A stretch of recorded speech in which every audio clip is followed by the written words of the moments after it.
يا زهراء لعن الله ظالميك يا فاطمة. أهل البيت صلوات الله وسلامه عليهم أمرونا أن نسقي أولادنا أحداثنا الحديث قبل أن يسبقهم إليه مرجئة الشيعة لعنة الله عليهم. ولذلك أقدم لكم هذا الدرس بعنوان التفويض، وهذا الدرس لشباب الشيعة اللي بأعمار في آخر المتوسطة أو في مرحلة الثانوي علشان يتعلمون معنى التفويض وما هو التفويض للأئمة صلوات الله وسلامه عليهم وللرسول الأعظم صلى الله عليه وآله. ونعتمد على هذا الكتاب الذي هو مدرسة، اللي هو كتاب بصائر الدرجات لابن الصفار رضوان الله تعالى عليه. وأبدأ بمسألة التفويض.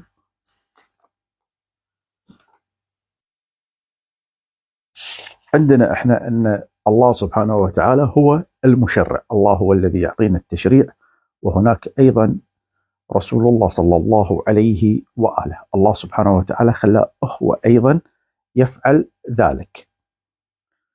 من هذه الأمور عن زرارة قال: سألت أبا جعفر عليه السلام عن أشياء، عن الصلاة والديات والفرائض وأشياء من أشباه هذا، فقال: إن الله فوض إلى نبيه.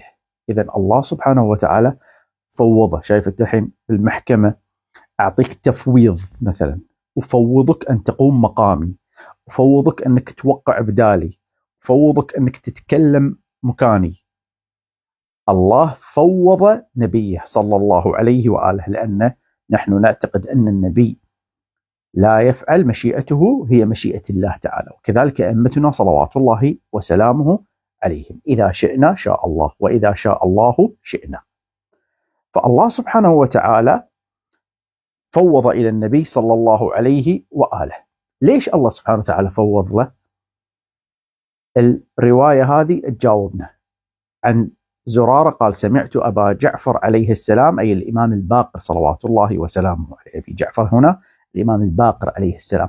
وأبا عبد الله، أي الإمام الصادق صلوات الله وسلامه عليه، يقولان إن الله فوض إلى نبيه أمر خلقه لينظر كيف طاعتهم. لينظر كيف طاعتهم. الله سبحانه وتعالى يبينا نشوف، يبي يشوفنا شلون نطيع. ثم تلا هذه الآية: وما آتاكم الرسول فخذوه وما نهاكم عنه فانتهوا. وما آتاكم الرسول فخذوه وما نهاكم عنه فانتهوا. إذن الله سبحانه وتعالى يريد أن يرى طاعتنا. كما أن الله سبحانه وتعالى عندما يريد، هو الله يريد، لا يسأل عما يفعل وهم يسألون. الله يريد منا أن نطيعه، أن نأتيه عبر الأبواب. ولذلك نحن نعتقد أن الله عندما خلق نور محمد وآل محمد صلوات الله وسلامه عليهم أمر الملائكة أن يقعوا له ساجدين، يقعوا لهذه الأنوار الموجودة في صلب آدم.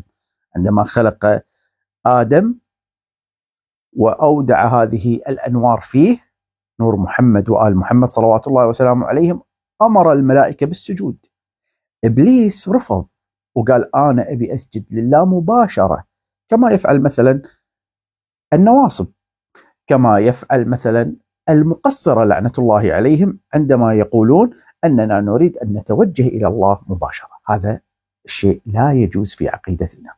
الله سبحانه وتعالى هو الذي يريدنا أن نأتي البيوت من أبوابها، وأبوابها هم محمد وآل محمد صلوات الله وسلامه عليهم. ولذلك نحن في الزيارة نقول: من أراد الله بدأ بكم، ونقول: ومن قصده قصد الله توجه إليكم. إذن إلى آل محمد صلوات الله وسلامه عليهم. الله فوضهم، الله يريدهم أن يكونون هم بابه، هم لسانه، هم يده. طيب، من هذه الأمور التي فوضها مسألة مثلا الصلاة. إن الله أنزل الصلاة، الله فرض الصلاة، تمام. لكن هذا النص يقول: وإن رسول الله صلى الله عليه وآله وقت أوقاتها. إذن الرسول الأعظم هو الذي جعل لنا أوقاتا للصلاة، فأجاز الله ذلك له. الله سبحانه وتعالى أجاز ذلك له. غير أمر الصلاة هذا مثال أمر المسكر. خلينا ناخذ هذا النص.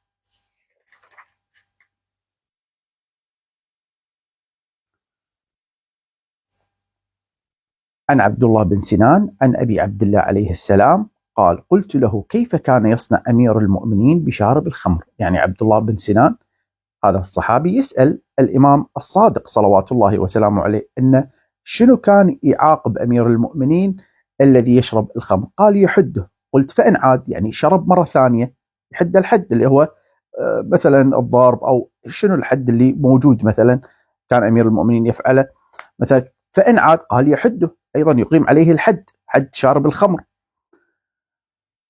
ثلاثا، يعني 3 مرات، كل ما يرد يحده.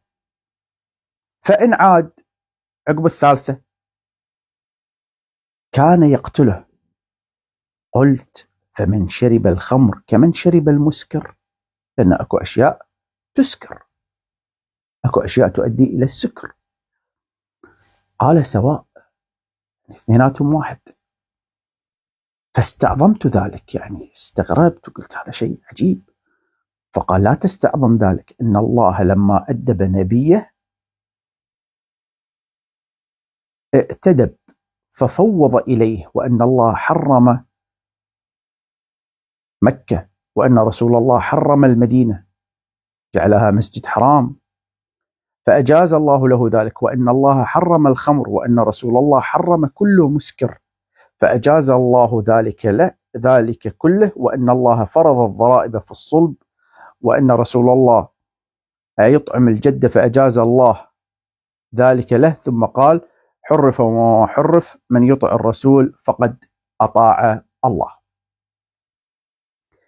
وهذا التحريم أو التحليل لرسول الله أو وضع أوقات أو إلى آخره مو شرط أن ينزل نص قرآني. تعال شوف هذا النص الشريف. عن زرارة عن أبي جعفر عليه السلام قال: وضع رسول الله دية العين ودية النفس ودية الأنف، وحرم النبيذ وكل مسكر. فقال له رجل: فوضع هذا رسول الله من غير أن يكون جاء فيه شيء، يعني جاء قرآن؟ قال: نعم، ليعلم من يطيع الرسول ومن يعصيه. وأيضا هذا النص الشريف يبين لنا أن الأئمة صلوات الله وسلامه عليهم دافعوا عن مسألة التفويض لرسول الله حتى لا ينكرها منكر. عن أبي حمزة الثمالي قال: قرأت هذه الآية على أبي جعفر عليه السلام: ليس لك من الأمر شيء. فهو يقصد أبو حمزة أن يستفسر من الإمام أن هذه الآية تقول أن للرسول ليس له من الأمر شيء، إنما هو مجرد مبلغ عن الله تعالى، فما يستطيع الرسول أن يحرم أو يحلل إلا بما يأتيه بأمر إلهي. قول الله تعالى لنبيه: وأنا أريد أن أسأله عنها، قرأ له الآية ويبي يسأل عنها. فقال أبو جعفر: بل وشيء مرتين، وكيف لا يكون له من الأمر شيء وقد فوض الله إليه دينه؟ فقال: وما آتاكم الرسول فخذوه وما نهاكم عنه فانتهوا. فما أحل رسول الله صلى الله عليه وآله فهو حلال، وما حرم فهو حرام. انزين، هل التفويض فقط في الأمور الشرعية؟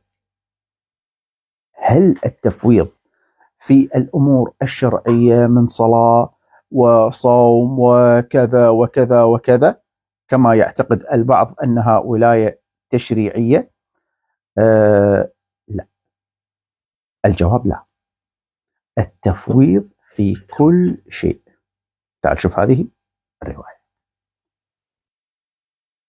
عن إسماعيل بن عبد العزيز قال: قال لي جعفر بن محمد صلوات الله وسلامه عليه أن رسول الله صلى الله عليه وآله كان يفوض إليه، أن الله تبارك وتعالى فوض إلى سليمان عليه السلام ملكه، فقال: هذا عطاؤنا فامنن أو امسك بغير حساب. وإن الله فوض إلى محمد نبيه فقال: وما آتاكم الرسول فخذوه وما نهاكم عنه فانتهوا.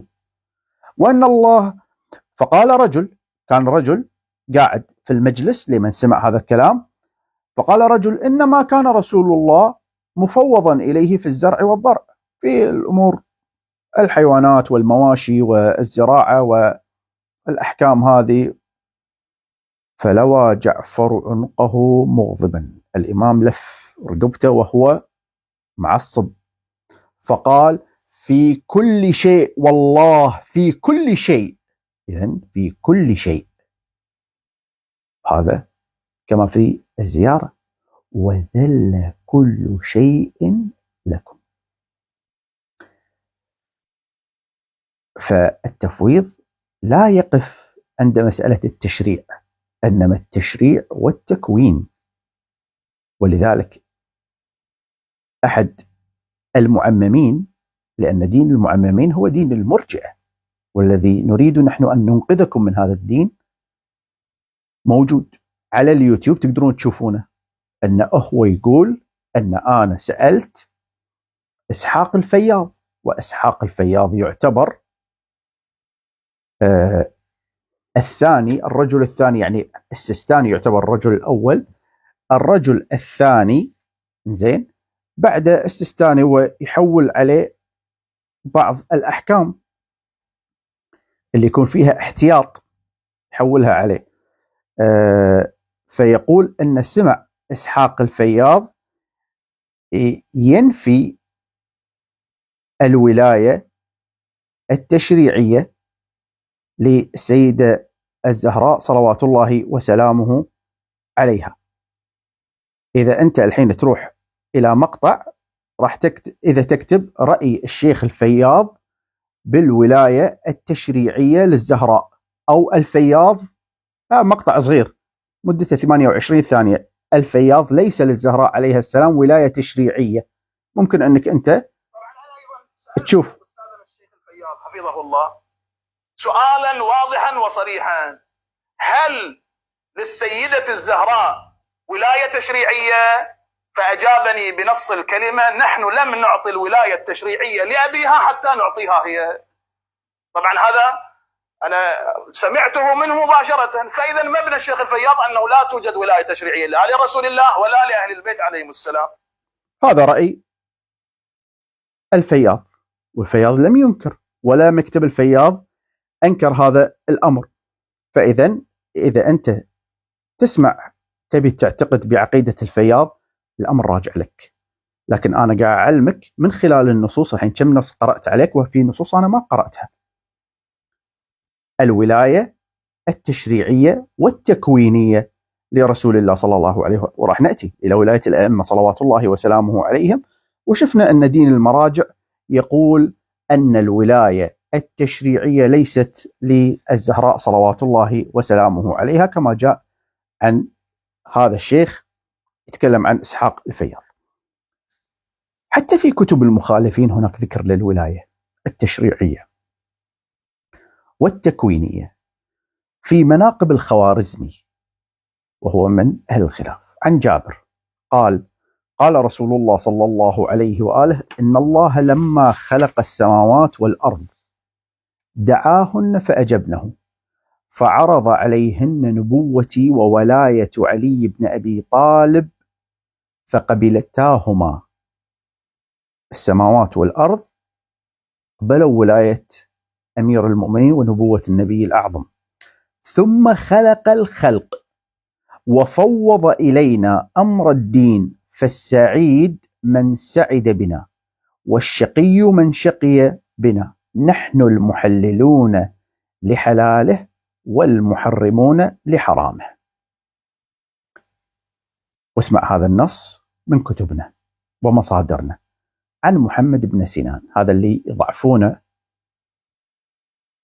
رجال الدين الشيعة ويقولون عنه بأنه مغالي، رضوان الله على محمد بن سنان.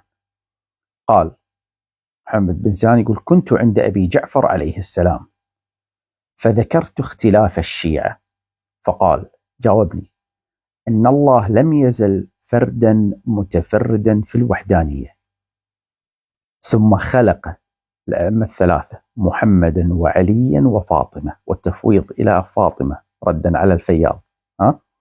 التفويض إلى فاطمة صلوات الله وسلامه عليها، وهذا دليل إمامتها.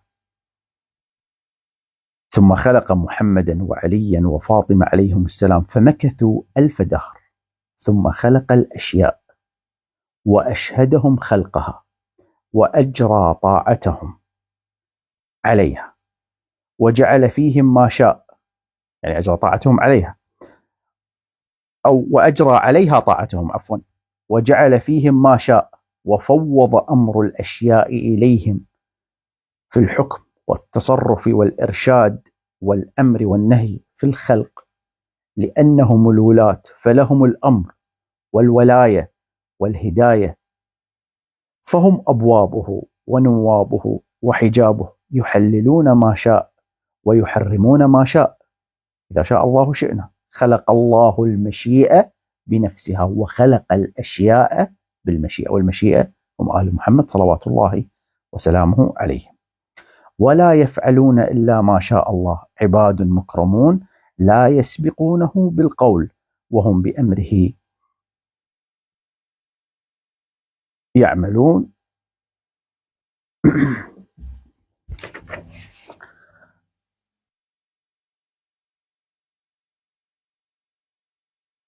لا يسبقونه بالقول وهم بأمره يعملون، كما في سورة الأنبياء. أنا طلعتها عشان أستخرج الآية من وين، في سورة الأنبياء الآية 27 بعد البسملة، لا يسبقونه بالقول وهم بأمره يعملون. الأنبياء 27 بعد البسملة. فهذه الديانة التي أو الديانة التي من تقدمها غرق في بحر الإفراط، ومن نقصهم عن هذه المراتب التي رتبهم الله فيها زهق في بر التفريط، ولم يوف آل محمد حقهم فيما يجب على المؤمن من معرفتهم. ثم قال خذها يا محمد، محمد بن سنان، فإنها من مخزون العلم ومكنونه. هذا النص الشريف واضح أنه لا يجعلك تذهب إلى الغلو ولا يجعلك تذهب إلى التفريط، لا إفراط ولا تفريط. هم عباد الله لا فرق بينك وبينها إلا أنهم عبادك وخلقك. إذن ولايتهم ليست محدودة، الله الولاية محدودة، إذن هم لا فرق بينهم وبين الله إلا أنهم عباده وخلقه. نعيد النص مرة ثانية عن محمد بن سنان قال كنت عند أبي جعفر عليه السلام فذكرت اختلاف الشيعة، فقال إن الله لم يزل فردا متفردا في الوحدانية، ثم خلق محمدا وعليا وفاطمة عليهم السلام فمكثوا 1000 دهر، ثم خلق الأشياء وأشهدهم خلقها وأجرى عليها طاعتهم وجعل فيهم ما شاء وفوض أمر الأشياء إليهم في الحكم والتصرف والإرشاد والأمر والنهي في الخلق، لأنهم الولاة فلهم الأمر والولاية والهداية، فهم أبوابه ونوابه وحجابه، يحللون ما شاء ويحرمون ما شاء ولا يفعلون إلا ما شاء الله، عباد مكرمون لا يسبقونه بالقول وهم بأمره يعملون. فهذه الديانة التي من تقدمها غرق في بحر الإفراط، ومن نقصهم عن هذه المراتب التي رتبهم الله فيها زهق في بر التفريط، ولم يوف آل محمد حقهم فيما يجب على المؤمن من معرفتهم. ثم قال خذها يا محمد فإنها من مخزون العلم ومكنون. هذه الرواية في بحار الأنوار جزء 25 صفحة 339. الحين عرفنا من خلال أكثر من نص وأخذنا أمثلة عن التفويض أنه للنبي الأعظم صلى الله عليه وآله، وعرفنا أن التفويض ليس فقط في الولاية التشريعية، في الولاية التكوينية، وعرفنا أن هناك اختلاف ما بين ما ورد في حديث آل محمد عليهم السلام ما يريدون أن يتعلمه شباب الشيعة وبين ما يريده المراجع مثل إسحاق الفياض لا يريد من شباب الشيعة أن يعتقدوا أن حتى لرسول الله ولاية تشريعية، بينما حديث آل محمد واضح وصريح أكثر من نص، وهناك نصوص كثيرة لم أقرأها يبين أن هناك ولاية تشريعية وتكوينية. تمام؟ انزين،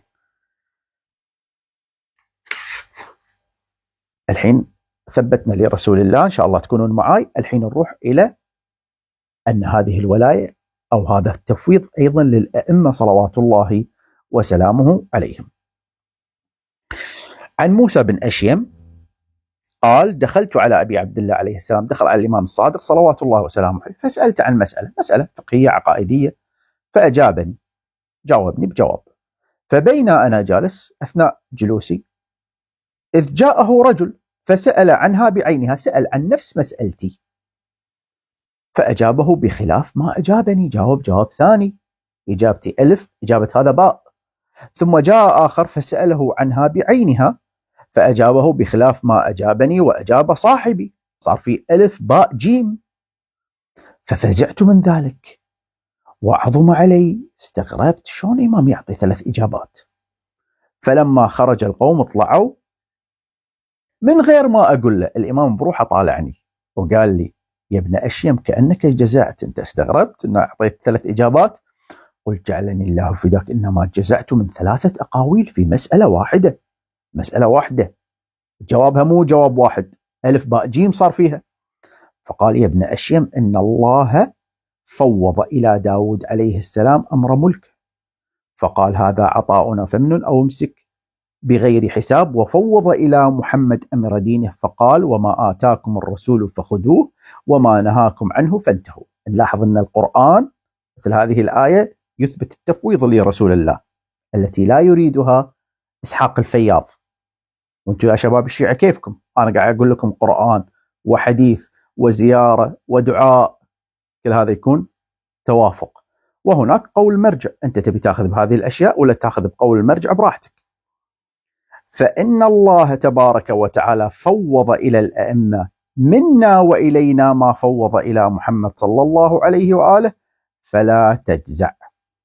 وأيضا هذه الرواية عن أبي حمزة الثمالي قال: سمعت أبا جعفر عليه السلام يقول: من أحللنا له شيئا أصابه من أعمال الظالمين، يعني حصل رزقه من أعمال الظالمين، الحكام الظالمين، فهو له حلال، لأن الأئمة منا مفوض إليهم، فما أحلوا فهو حلال، وما حرموا فهو حرام. حتى أن كان الأئمة صلوات الله وسلامه عليهم هم يقولون مثلا حق فلان أنت ممنوع تتمتع، لأن يدرون أن هذا فضيحة، لأن هذا مثلا المكان قد اللي يكون هو فيه مو زين، اختياراته مو زينة، هو مخدي، عرفت؟ فممكن يعني مثل ما يقولون يجيب العيد، فيقولون مثلا حق فلان لا تتمتع، فلان تكلم، فلان لا تتكلم، انت ان تكلمت تجيب مصيبة مثلا، او انت في مكان ما يسمح لك تتكلم،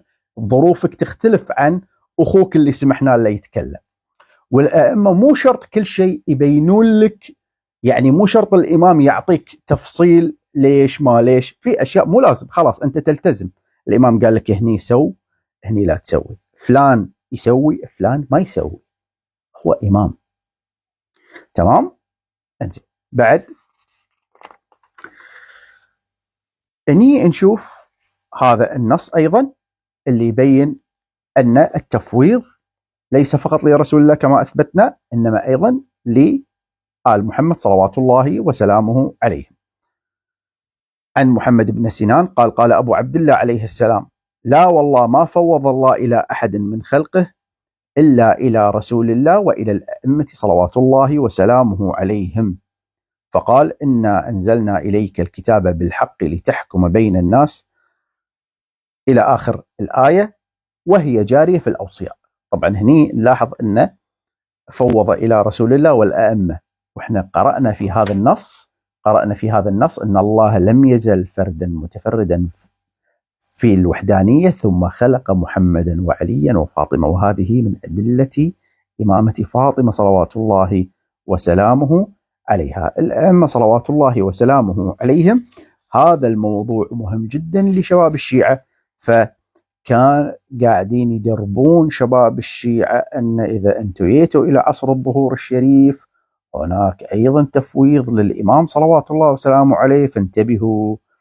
ولذلك يقول رفيد مولى ابن هبيرة قال أبو عبد الله عليه السلام: إذا رأيت القائم أعطى رجلا 100,000. شفت الإمام القائم صلوات الله وسلامه عليه وعجل الله تعالى فرجه الشريف، أعطى رجل 100,000 وأعطى آخر درهما، واحد أعطاه 100,000 وواحد يعطيه درهم واحد، فلا يكبر في صدرك. وفي رواية أخرى: فلا يكبر ذلك في صدرك، فإن الأمر مفوض إليه.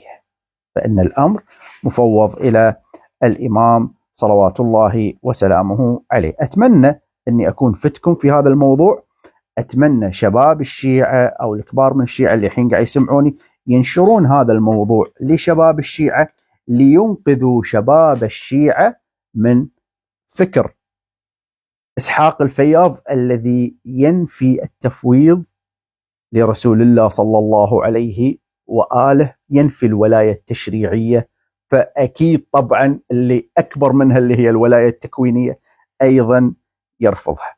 فساعدونا في النشر لشباب الشيعة فقط، ولا تنسوني من الدعاء. هذا وصلى الله على محمد وآله الطيبين الطاهرين. يا زهراء يا من لك الولاية التكوينية والتشريعية مدد، يا علي مدد.